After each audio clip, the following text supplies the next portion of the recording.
Mais de 70 milhões de brasileiros estão desempregados em consequência da crise econômica mundial, agravada ainda mais por causa do coronavírus. E para piorar, o governo Bolsonaro não está preparado para enfrentar essa situação caótica. Informa Luta conversa agora com o assessor da subseção do DIEESE na FECESC, em Florianópolis, economista Maurício Mulinari. O IBGE acaba de divulgar um número astronômico aí de mais de 70 milhões de brasileiros desempregados em plena pandemia do coronavírus, em plena crise econômica do governo Bolsonaro. Que avaliação que você faz da economia brasileira nesse momento tão difícil, Maurício? Bom, a avaliação que eu faço é que o Brasil e o mundo todo vive uma crise capitalista sem precedentes.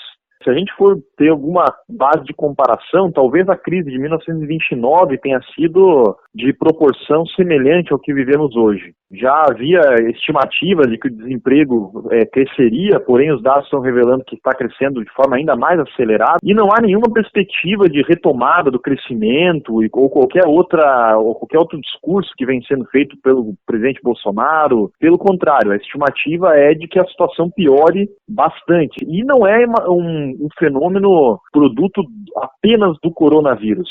Mesmo que o coronavírus, a pandemia, agrave o problema, a crise capitalista, ela já estava sendo gestada desde, no mínimo, o final do ano passado. Já estava tudo muito bem indicado que haveríamos de entrar numa crise com essa proporção e, obviamente, o coronavírus agrava e dá mais dramaticidade para a situação. E como você colocou muito bem, né, a situação vai implicando em um aumento do desemprego, há uma falência muito grande de pequenos e médios empresários, né, e como toda crise, não há um processo onde todos perdem. Pelo contrário, há um processo desigual, onde alguns perdem, a grande parte perde, né? A gente está vendo aí os dados que foram colocados, desemprego, falências e tudo mais, porém, de outro lado, os setores monopolistas, né, o grande capital, ganha muito nessa crise. O grande capital, primeiro, é o maior beneficiado pela política econômica, tanto do presidente quanto de governadores e prefeitos, onde eu dou um exemplo aqui, foi a liberação via Banco Central de mais de 1,2 trilhão de reais para os bancos, que basicamente são 4,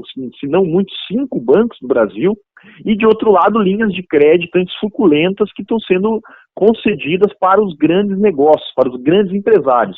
Já para os pequenos empresários e para a classe trabalhadora, a situação é muito dramática. Então, nessa crise, há um setor que se beneficia enormemente. Primeiro, centralizando a política econômica do governo e desses pequenos que vão quebrar num grande processo de centralização de capital, onde os maiores vão absorver os menores, como é a tônica de qualquer crise capitalista. Então, os efeitos do capitalismo estão aparecendo com mais gravidade, né, com mais nitidez até, no meio dessa crise que a gente vive. Então, Maurício, na sua avaliação, como que o Estado pode ajudar na retomada da economia mundial nesse momento após a passada da pandemia do coronavírus? Sérgio, eu não acredito em nenhuma medida que não sejam medidas que avancem no sentido de atacar esse grau de centralização de propriedade, poder e riqueza que hoje está colocado no mundo. Antes mesmo da crise, 6 grandes bilionários, eles tinham a mesma riqueza que os 50% mais pobres dos brasileiros. Nesse grau de desigualdade, de diferença brutal na riqueza, na renda, na propriedade, no poder, não há como recuperar a economia numa política que é dada no sentido de reforçar, ampliar essa ruptura na sociedade, né? E a declaração, por exemplo, do ministro Paulo Guedes, que a Rede Globo ela não mostra, ela não gosta de mostrar, ela gosta de mostrar mais os palavrões e tudo aquilo, que é deplorável, porém para mim não é o central. O central é a declaração do Paulo Guedes, onde ele coloca claramente duas coisas. Primeiro, a primeira medida do governo, né? Ampliar a centralização de capital, botar dinheiro para as grandes empresas e não botar dinheiro nos pequenos e nos trabalhadores, porque auxílio emergencial de apenas R$600 para uma pequena parcela das famílias brasileiras, onde nem a totalidade está conseguindo acessar, enquanto que se paga 1,2 trilhão para banqueiro, é uma brincadeira de mau gosto que o governo vem fazendo. Então, primeiro ponto, Paulo Guedes fala isso, e segundo ponto, Paulo Guedes fala que botou uma granada no bolso dos servidores públicos, congelando o salário dos servidores, o que também é uma medida de estrangular o serviço público, piorar o atendimento de saúde, educação, segurança e tudo mais, para garantir recursos para os grandes capitalistas. Então, nessa dinâmica, não há solução. A única solução que eu acredito é uma dinâmica que avance para cima da propriedade privada dos grandes capitalistas.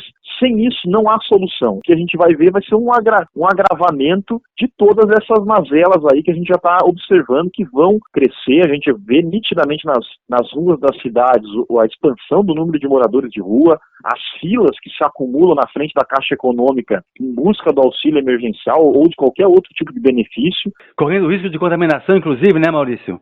Exatamente, porque e aí criando uma dicotomia, assim, então primeiro eu digo isso, né, sem mexer nessa dinâmica de propriedade privada, de desigualdade brutal que está colocada, a gente não resolve a crise, não tem forma de resolver a crise. E segundo ponto, acabando com essa mentira que está sendo criada de que há uma dicotomia, há uma divergência entre a saúde e a economia.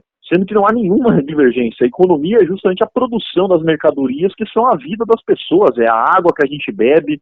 O problema não está na economia, o problema está nessa economia regida pelo lucro dos grandes empresários. Essa que mata as pessoas na fila dos benefícios, essa que centraliza a riqueza, essa que faz com que a gente fique nessa situação dramática, onde mesmo na crise, que é uma crise gigantesca, alguns setores, pequenos setores da sociedade, acumulem ainda mais riqueza no meio do caos e do drama de milhões de brasileiros que perdem seus empregos, que veem sua renda cair, que o governo autoriza que os grandes empresários reduzam as jornadas de trabalho com redução de salário de até 70%, então, ou seja, queda de renda dos trabalhadores, um conjunto de medidas que só pioram a situação dos trabalhadores e ampliam esse abismo social que a gente tem no Brasil, onde pequena parte da população de bilionários está ganhando muito e vai ganhar ainda mais nessa dinâmica no Brasil e no mundo. Não é uma exclusividade brasileira, é de todo mundo, e os trabalhadores têm que primeiro, né, se aglomeram nas filas atrás dos benefícios, como você falou, correndo o risco do contágio, e segundo,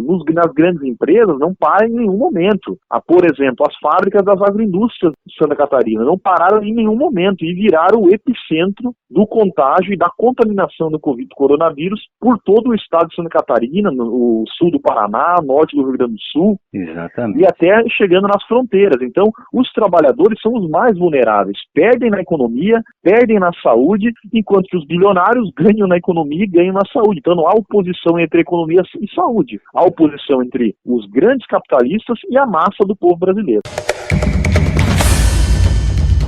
No segundo bloco da entrevista com o economista Maurício Molinari, uma análise sobre Bolsonaro, os governadores e os prefeitos e o descaso com a proteção da vida nesta pandemia.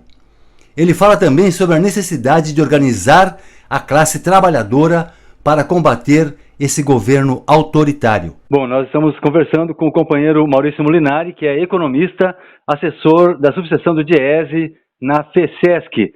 Maurício, já temos hoje computados mais de 25 mil brasileiros mortos pelo coronavírus. Como que você vê o comportamento do governo Jair Bolsonaro de estimular a retomada da economia contra o isolamento social, pressionando governadores para que se volte à atividade econômica nesse momento da pandemia? Bom, o comportamento do governo Bolsonaro é um comportamento do governo genocida. Isso aí não há dúvida nenhuma, já está muito claro. Declarações reiteradas de que está nem aí para o número de mortes, naturalizando ainda por cima, né, dizendo que é isso mesmo, é assim que as coisas acontecem, e tomando medidas, né? Por exemplo, colocando um conjunto de atividades como atividades essenciais que não tem nenhum sentido, apenas para pressionar pela reabertura das atividades econômicas, comércio, indústrias e etc. E de outro lado também, Sérgio, prefeitos e governadores que fazem jogo de cena, porque a maioria, como é um ano eleitoral, inclusive, né, esse ano 2020 é ano eleitoral, prefeitos fazendo jogo de cena, de que são responsáveis com a saúde, e fazendo vídeos no YouTube. Eu digo que o nosso prefeito aqui em Florianópolis, eu aqui mora aqui em Florianópolis, vive fazendo vídeo no YouTube, fazendo vídeo no Facebook, dizendo que é responsável, mas é tudo semblante, porque fazem esse tipo de coisa, mas na prática, né, liberam o comércio, não libera geral, então está retornando o transporte público, então ficam nessa falsa de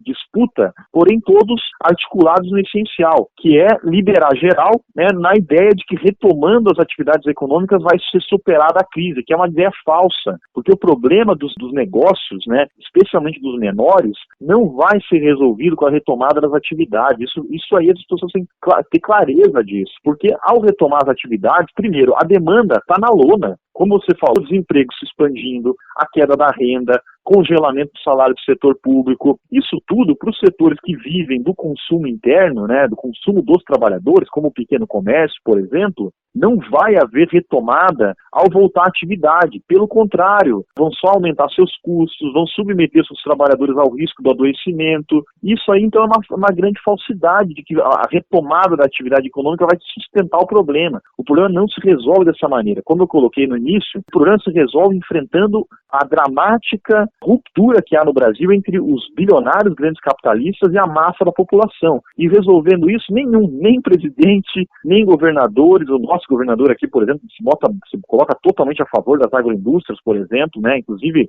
renunciando ano após ano bilhões de reais dos impostos, entregando no bolso desses empresários dinheiro que poderia ter sido investido na saúde, no sistema de saúde do Estado, né, na melhoria do sistema de saneamento básico, por exemplo, porque a gente não pode tirar de vista que saúde não é só o atendimento no hospital, mas é tudo que envolve, né, a qualidade de vida dos trabalhadores, dos catarinenses. O governador de maneira nenhuma faz isso, se no início se colocou a favor do fique em casa, logo depois começa a liberar geral e os prefeitos vão indo na mesma toada, todos preocupados com as suas reeleições, sem nenhuma preocupação com a vida do povo brasileiro. E só poderiam ter preocupação com a vida do povo brasileiro se enfrentassem isso que para mim é o problema central, que é essa desigualdade profunda, né, e que no caso aqui que não vai ser resolvida com a abertura do comércio, dos pequenos negócios. Pelo contrário, vai ser agravada, porque o problema do pequeno comércio, da pequena indústria, do pequeno prestador de serviço, não vai ser resolvido com a liberação das atividades econômicas. E o presidente se sustenta nisso porque ele quer criar sempre um discurso de que ele é um perseguido. E, na verdade, é um grande discurso fraudulento, porque o presidente não é perseguido por ninguém. Ele só é perseguido pela sua própria incompetência, pela sua própria incapacidade de conduzir um momento como esse político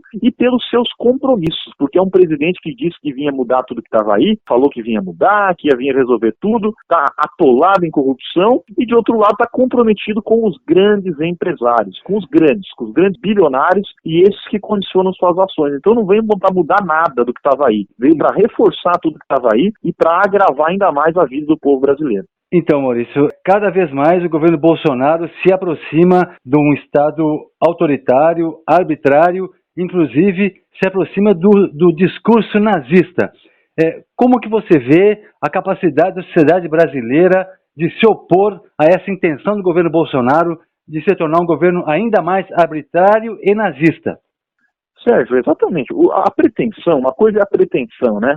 A pretensão do Bolsonaro é justamente essa, é de ampliar um Estado de caráter mais policial. Eu não sei se de formato nazista, se de terrorismo do Estado, se aproximado com uma ditadura militar, ninguém sabe a forma específica.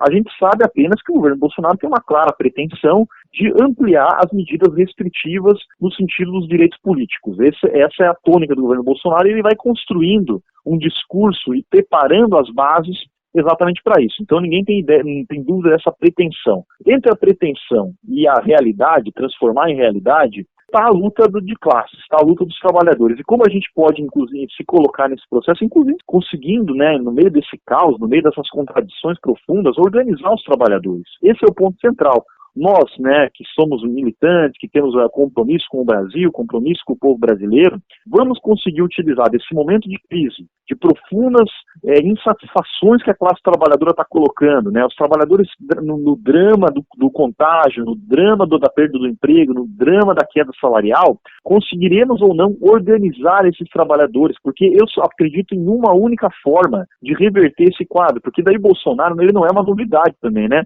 já há bons anos que a política vem sendo reiteradamente colocada no sentido de destruir as condições de vida dos trabalhadores e agravar a cassação de direitos políticos. políticos. Isso, obviamente, se agrava, então a nossa única forma de combater e de, inclusive, preparar uma contraofensiva, porque é fundamental isso, não é apenas resistir, porque só resistir, a história já está mostrando que aquele que apenas resiste, o outro lado passa por cima. Então não podemos ficar nessa ideia da resistência. Nossa função é preparar uma contraofensiva. E para isso é preciso organizar os trabalhadores. Aí o movimento sindical tem um papel central, o movimento popular tem um papel central, desde que abandone ilusões de que é possível voltar a um mundo que não volta mais. A gente precisa de um sindicalismo de caráter revolucionário, de um movimento popular de caráter revolucionário, de um movimento estudantil de caráter revolucionário, que proponha de fato a transformação dessa sociedade, a transformação total da sociedade.